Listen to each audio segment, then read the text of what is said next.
Salam sejahtera, terima kasih karena bersama dengan saya di Nazilin Unity Channel. Saudara-saudara sekalian, beberapa hari yang lepas kita digemparkan dengan isu ubi kayu. Isu ubi kayu ini muncul ketika Speaker Dewan Rakyat, yaitu Johari Abdul, mencari pengganti kepada beras atau beras, makanan kita dengan ubi kayu, mendapat pelbagai reaksi daripada netizen dan paling menarik daripada para pemimpin pembangkang. Ramai yang cuba mengaitkan perkara itu dengan isu-isu semasa. Tapi kali ini yang mengejutkan kita ialah Speaker Dewan Rakyat ini bukan sekadar cakap omong kosong. Ini apabila Anwar Ibrahim yang pergi ke rumah terbuka Speaker, betul-betul menikmati ubi kayu. Agak lucu laporan ini, agak menarik hati, mencuit hati kita. Tetapi lihatlah dalam gambar ini, Perdana Menteri menikmati ubi kayu di rumah terbuka Speaker. Sebenarnya bagi orang-orang kebanyakan yang terutamanya pernah tinggal di kampung, orang kampung atau bukan orang kampung pun, ubi kayu ini sebenarnya boleh dijadikan juadah yang sangat sedap dalam pelbagai jenis hidangan sebenarnya. Cuma ia ada kebenarannya, untuk mendapatkan bekalan ubi kayu ini bukanlah mudah. Bukanlah mudah, dia tak semudah seperti yang disangkakan. Perdana Menteri Anwar Ibrahim disajikan pelbagai hidangan, antaranya ubi kayu ketika berkunjung ke rumah terbuka yang dipertua Dewan Rakyat Johari Abdul. Usai ziarah di Hospital Kuala Lumpur, saya dan Aziza terus ke kediaman rasmi yang dipertua Dewan Rakyat Tan Sri Johari Abdul bagi memenuhi undangan rumah terbuka beliau dan istri. Saya juga sempat bersalaman dan bertegur sapa dengan tetamu yang hadir sambil dijamu pelbagai juadah menarik, termasuk ubi kayu kukus dan kelapa parut. Gunakan peluang sempena Aidilfitri ini untuk mengunjungi sanak saudara serta teman-teman, kata Anwar pada hantaran di Facebook hari ini. Dalam keadaan kekurangan bekalan beras tempatan, Johari pada 6 April lalu dilaporkan menyarankan orang ramai menjadikan ubi kayu sebagai sumber alternatif untuk karbohidrat. Johari dipetik harian Metro mencadangkan supaya orang ramai tidak bergantung semata-mata pada beras sebagai makanan ruji utama mereka. Kalau beras menjadi isu, apa tujuan beras kita makan? Tujuan untuk dapatkan karbohidrat. Saya merasakan ada tak alternatif lain sementara kita nak selesaikan isu beras. Contoh, saya pernah berbincang dengan beberapa ahli Parlimen Sarawak. Sarawak tanam ubi kayu yang digunakan sebagai suplemen, yaitu makanan tambahan katanya. Mengulas lanjut, Johari berkata, menurut sumber makanan tempatan alternatif boleh menjadi satu cara untuk mengurangkan pergantungan kepada import. Dia memetik laporan import negara terhadap makanan luar bernilai lebih 60 bilion ringgit pada tahun lalu. Sementara itu, pada 6 April, Lembaga Pertubuhan Peladang dilaporkan menggesa kerajaan untuk menaikkan harga lantai padi dan benih padi serta menetapkan harga siling untuk beras putih import bagi mengatasi isu berkaitan beras. Pengerusi LPP Mahfuz Omar dipetik bernama sebagai berkata, kenaikan harga lantai padi juga sebagai melindungi petani supaya pengilang beras tidak boleh membeli padi di bawah paras harga lantai ditetapkan. Katanya ini juga bagi mengelak ketidaktentuan dan manipulasi berterusan terhadap harga padi di pasaran tempatan yang seterusnya memberi kesan kepada harga dan bekalan beras. Kita mencadangkan harga lantai belian padi dinaikkan. Harga lantai ini untuk melindungi petani kilang tak boleh beli di bawah harga tersebut, yaitu harga yang untuk kehidupan dan keuntungan petani, katanya. Selain itu, Mahfuz berkata pihaknya turut mencadangkan kerajaan supaya menetapkan harga siling bagi beras import untuk mengelakkan manipulasi beras dalam pasaran. Bila tak ada harga siling, ia akan menyebabkan pengilang-pengilang memanipulasi bekalan. Mereka salin beras tempatan untuk buat beras import, beras dicampur dan sebagainya. Jadi kita minta adakan harga siling beras import, katanya. Pada Oktober tahun lepas, kerajaan mengumumkan peningkatan harga lantai belian padi kepada RM1.300 satu tan berbanding RM1.200 setan kadar sejak 2014. Beberapa komen daripada netizen di ruangan Malaysia kini berkaitan dengan hidangan menarik ubi kayu yang dinikmati oleh Anwar Ibrahim di rumah Speaker Dewan ini ialah, kata mereka, makan ubi kayu dengan ikan kering memang hebat sebab makanan ini adalah makanan yang sebenarnya tradisional. Kata Ping Sianek, makan ubi kayu dengan ikan kering aja sedangkan meja tu penuh dengan lauk pauk termasuk lemang dan rendang. Inilah dia kepimpinan melalui teladan, katanya. Oasis kata, okeylah. Okey lagi daripada minum sawit satu sudu sehari. Aduh, Jimmy Page kata, ubi kayu ni orang makan zaman Jepun dulu. Sekarang kita makan nasi bro, kata Jimmy Page. Tapi untuk Jimmy Page, sebenarnya tidak salah juga makan ubi kayu. Kerana ubi kayu ialah makanan tambahan, bukannya makanan untuk makanan ruji. Itu yang dimaksudkan. Sedap ubi kayu ni kalau kena dengan masakannya. Sekian dulu untuk kali ini. Jangan lupa tinggalkan komen anda, tekan butang subscribe. Kita jumpa lagi. Bye-bye. Salam sejahtera. Terima kasih kerana bersama dengan saya di Nazilin Unity Channel. Orang siok-siok beraya, lain pula jadi dengan Rafizi. Orang siok-siok beraya, rumah Rafizi pula dipecah masuk. Ini dalangnya yang melakukan pecah rumah terhadap Rafizi. Menurut laporan, ada 10 orang suspek yang telah terlibat menggeledah dapur rumah Rafizi. Tak tahulah apa yang mereka cari di rumah Rafizi, tapi yang pasti apabila orang masuk rumah, itu satu kesalahan yang besar. 10 orang suspek ini kini sedang dikesan dan mengejutkan. Siapakah 10 suspek ini? Adakah ia bermotif satu tindakan mahu mencuri, merompak, atau adakah isu-isu lain? Tak tahulah, kita pun tak tahu. Rumah Menteri Ekonomi Rafizi Ramli dipecah masuk semasa cuti Hari Raya Aidilfitri, kata beliau dalam satu hantaran Facebook. Menurut beliau, terdapat 10 suspek yang terlibat menggeledah dapur rumah tersebut. 10 suspek yang dikenal pasti didapati menggeledah kawasan dapur rumah dan melepaskan geram ke atas pokok bunga plastik di kabinet dapur. Yang lucunya, saya rasa apa yang Rafizi cerita ni dia berdasarkan cerita benar. Cerita berdasarkan rakaman CCTV.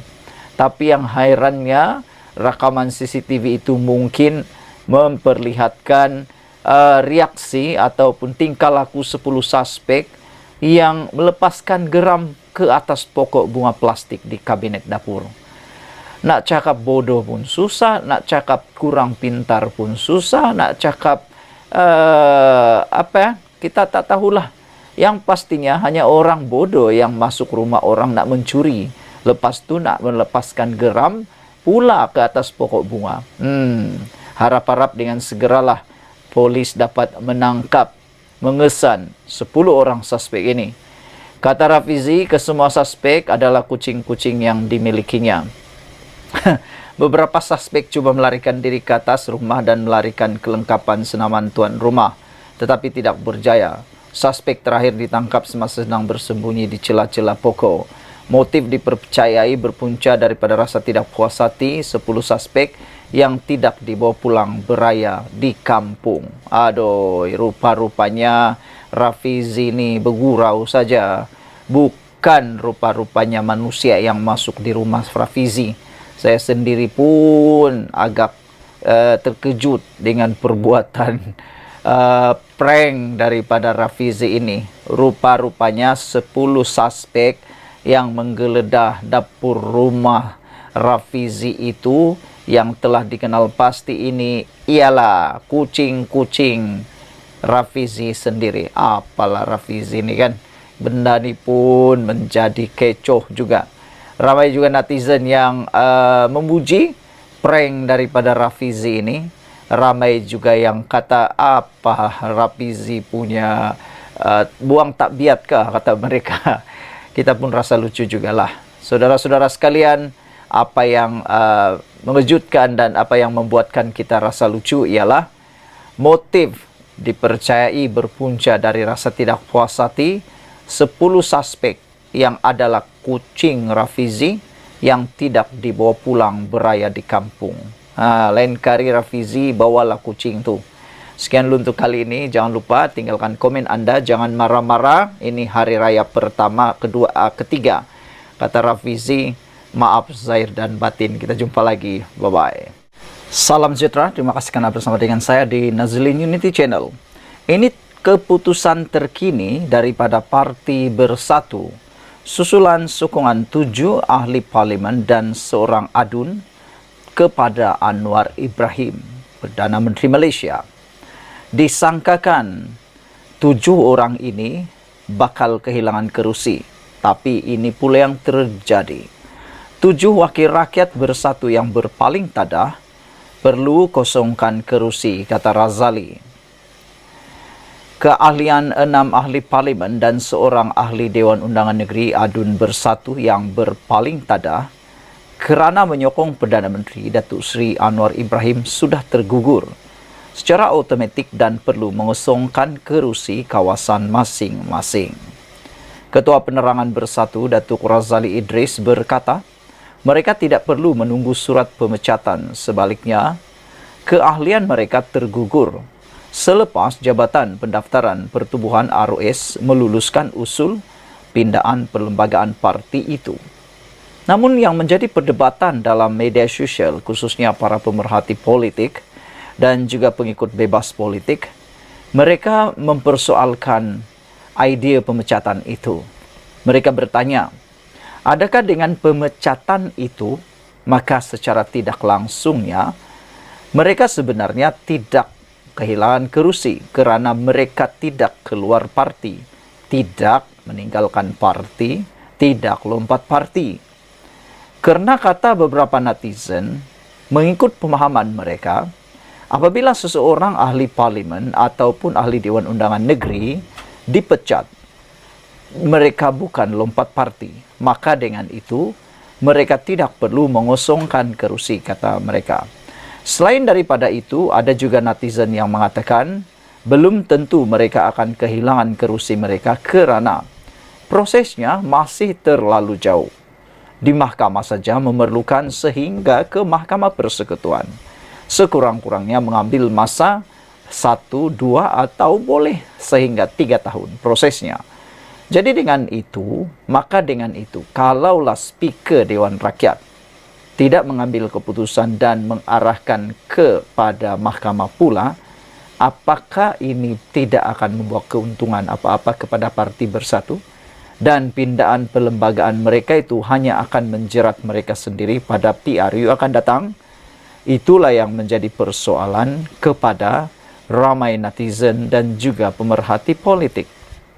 Mereka menyangka mungkin dengan pindaan perlembagaan parti itu akan membawa kepada pengosongan kerusi. Tapi itulah mereka menyatakan pemecatan bukan satu lompat parti. Apa pula pendapat Anda semua? Adakah Anda juga sependapat dengan beberapa komen daripada netizen itu? Kata Razali, 6 ahli parlimen dan seorang adun itu tidak perlu menunggu notis pemecatan. Sebaliknya, kelulusan pindaan perlembagaan parti yang dibuat pada Perhimpunan Agung lalu sudah memadai. Parti hanya akan menghantar surat pemakluman beserta notis kelulusan pindaan perlembagaan parti seperti diluluskan ROS. Nah, ini yang menjadi perdebatan netizen. Mereka kata, kenapa tak cepat memecat? Kan bagus pecat. Kenapa perlu? Mereka kata terus saja gugur. Sebab itulah kata netizen, pemecatan itu akan menyebabkan mereka secara otomatiknya tidak perlu meninggalkan kerusi atau meninggalkan kerusi, kata mereka. 6 ahli parlimen dan adun digesa tidak menunggu surat daripada Bersatu. Sebaliknya, jika anak jantan, lepaskan jawatan dan umum kosongkan kerusi. Menurut 6 ahli parlimen dan 1 orang adun yang menyokong Anwar Ibrahim dan menyokong Menteri Besar Selangor, mereka kata mereka tetap dengan pendirian mereka, tidak akan berganjak sedikit pun. Mereka tidak akan sekali-kali mengosongkan kerusi mereka. Mereka akan tetap dan ia menyokong Anwar Ibrahim. Jadi dengan itu, jangan diharaplah, kata mereka. Razali yang juga ahli Majlis Kerja Tertinggi Bersatu mengulas mengenai 6 ahli parlimen yang bertanding mewakili Bersatu pada PRU lalu, mengesahkan belum menerima apa-apa notis daripada parti itu susulan sokongan kepada Anwar. Nah, inilah yang menjadi kontroversi sekarang. Siapa yang silap langkah, maka mereka yang akan terkena jerat. 6 ahli parlimen itu mereka tidak perlu buat apa-apa. Mereka hanya tunggu surat pemecatan, notis pemecatan. Kalau dipecat, maka tiada lompat parti. Itu pemahaman beberapa orang netizen. Ahli Parlimen Bukit Gantang, Datuk Syed Abu Hussein Syed Hafiz Syed Abdul Fassal dilaporkan berkata pihaknya masih belum menerima apa-apa notis daripada Bersatu selepas ROS meluluskan pindaan perlembagaan itu. Adun Selat Klang, Datuk Abdul Rashid Asyari bulan lalu turut mengumumkan memberi sokongan kepada Menteri Besar Selangor, Datuk Seri Amiruddin Syari. Mengulas lanjut, Razali yang juga Ketua Badan Pimpinan Bersatu berkata, mereka wajar umumkan kekosongan kerusi bagi membolehkan pilihan raya PRK diadakan. Jangan jadikan alasan menunggu notis daripada Bersatu untuk membuat keputusan. Saudara-saudara sekalian, dengan ini maka mereka 6 ahli parlimen dan 1 adun itu tidak akan berbuat apa-apa. Mereka akan tetap menunggu notis pemecatan. Sekian dulu untuk kali ini. Jangan lupa tinggalkan komen anda, tekan butang subscribe. Bye-bye. Salam sejahtera, terima kasih karena bersama dengan saya di Nazilin Unity Channel. Beberapa hari yang lepas, isu tentang Anwar bercermin mata hitam ke mana-mana, termasuklah program yang rasmi, menjadi modal kepada anti Anwar untuk menghentam dengan bom atom kepada Anwar Ibrahim. Dengan ada yang mengatakan bahawa Anwar Ibrahim kini makin teruk, kata mereka. Ada anti Anwar menyatakan bahawa Anwar, are you okay? Ini menimbulkan pancingan kepada para penyokong Pakatan Harapan, khususnya penyokong Perdana Menteri Anwar Ibrahim. Dengan sebahagian daripada netizen mengatakan bahawa awak tak tahukah Anwar Ibrahim walaupun dalam keadaan yang kurang sihat matanya, dia tetap bekerja keras bandingkan dengan menteri yang anda sokong sebelum ini, kata netizen. Dan netizen juga telah berjaya mendapatkan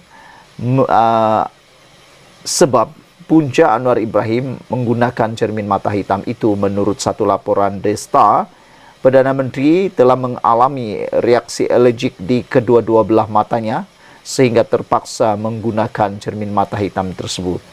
Tetapi itulah yang harus dipuji sebenarnya, dalam keadaan yang kurang sehat pun Datuk Seri Anwar Ibrahim tetap bekerja keras untuk memastikan semua program berjalan dengan lancar. Netizen kata mereka, cukuplah mengecam Anwar Ibrahim. Kalau nak mengecam pun, kata mereka, carilah isu yang lain. Carilah isu yang lebih relevan. Gunalah isu kemajuan kah, isu air kah, isu bantuan kah, isu minyak kah, atau apa sekalipun. Atau isu rasuah kah, isu sakau sini, sakau sana kah, kata mereka. Ini orang pakai cermin mata hitam untuk kesehatan pun jadi modal, kata mereka. Menunjukkan sudah terdesak anti Anwar ini, kata netizen lagi. Namun yang lebih menggemparkan dunia politik kita hari ini ialah apabila ada yang memberikan kenyataan bahwa imam di Masjidil Haram pun menggunakan cermin mata begitu, maka tidak sepatutnya ini menjadi masalah. Sehinggalah satu laporan khas telah dibuat oleh Harapan Daily berkaitan dengan cermin mata hitam yang digunakan oleh imam di Makkah. Saudara-saudara sekalian, dalam laporan di Harapan Daily menulis, imam di Makkah pun solat pakai cermin hitam. Begitulah kalau dah busuk hati, kata mereka.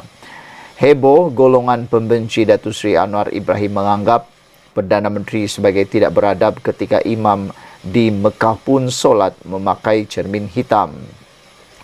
Hal itu dibangkitkan pengguna platform X, Zekirin 13 yang berkongsi sedutan video seorang imam berkacamata hitam memimpin sembahyang.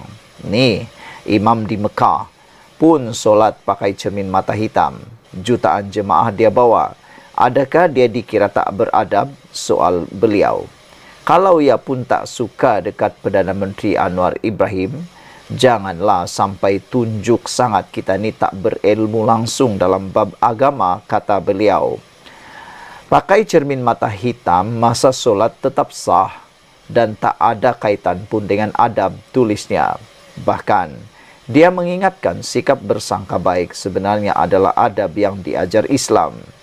Adab yang baik adalah memahami orang tersebut sedang sakit dan dalam keadaan memaksa untuk dia pakai cermin mata. Bersangka baik, inilah adab yang diajar Islam, katanya lagi. Menjelang Aidilfitri lalu, golongan pembenci Anwar Ibrahim, Perdana Menteri X, semakin memperlihatkan sifat busuk hati mereka, termasuk pemakaian cermin mata hitam. Tentera Cyber Pro Perikatan Nasional PN mempersoalkan tindakan Anwar berbuat demikian ketika menghadiri berbagai program dan menyantuni rakyat. Malah ada yang tergamak menyebarkan foto yang memperlihatkan jari-jari Perdana Menteri ke-10 bengkak. Walhal Perdana Menteri dilaporkan mengalami reaksi alergik di kedua-dua belah matanya. Rata-rata warganet turut membidas penyokong pembangkang yang dilihat terdesak mahu memburukan Anwar. Baik pakai spek hitam daripada hati hitam, kata mereka. Ada orang di pejabat saya dia pakai spek gelap dalam pejabat dalam masa bekerja. Sebab ada masalah mata, semua orang faham saja. Kadang-kadang sebenarnya pakai spek hitam walau dalam bilik pun ada sebab kesehatan. Nanti kalau dah tua, Tuhan tarik nikmat sihat mata itu, barulah rasa kena pakai spek memanjang. Pasal pakai spek hitam je, kritiklah pasal pentadbiran ke, pasal polisi ke, sedap juga dengar, demikian antara komentar warga maya. Sekian dulu untuk kali ini. Jangan lupa tinggalkan komen anda, tekan butang subscribe. Kita jumpa lagi. Bye-bye.